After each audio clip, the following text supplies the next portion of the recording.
That's what مطلب داسې هو، دغه هو، دغسې هو، هغسې هو. یعنی کنسپټ باندې ځان کلیر کړئ. That's what مطلب یعنی داسې خو ما ویلي چې دا کار نه کېږي، یعنی هغسې خو هغه ویلي چې زه به یې وکړم دا کار، یعنی دغسې خو ما تا ته ویلي چې په خبره نه پوهېږي. نو کنسپټ باندې ځان کلیر کړئ که نه، یعنی داسې خو زه وایم که نه چې کېږي. دې دپاره That's what استعمالیږي. Talking about an issue یعنی د څه مسئلې باره کې چې خبره کوئ هغې دپاره به That's what استعمالوئ. راځئ چې په جملو کې استعمال کړو چې څنګه به That's what استعمالوئ. That's what he was asking دغه خو هغه ویلي وو، یعنی past continuous tense دی.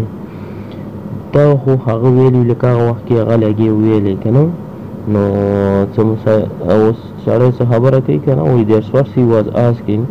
نو وایي دغه خو هغه ویلي وو چې یاره زه دا کار نه شم کولی. ټیک شو ده. That's what she is asking دغسې خو هغه وایي، یعنی دا present continuous tense دی. نو سړی څه خبره کوي که نه، That's what she is asking دغسې خو هغه وایي که نه چې زه نه شم کولی دا کار. نو کنسپټ باندې کلیر شوی.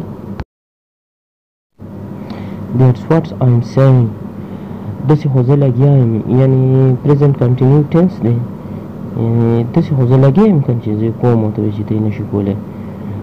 کنسپټ باندې کلیر شوی. That's what you are saying past continuous tense دی.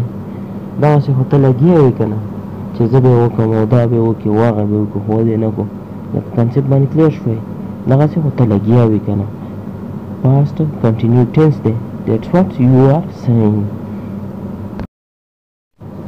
That's what you are not understanding دغسې خو ته نه پوهېږې، یعنی present continuous tense دی.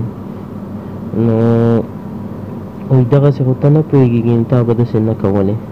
کنسپټ باندې کلیر شوی.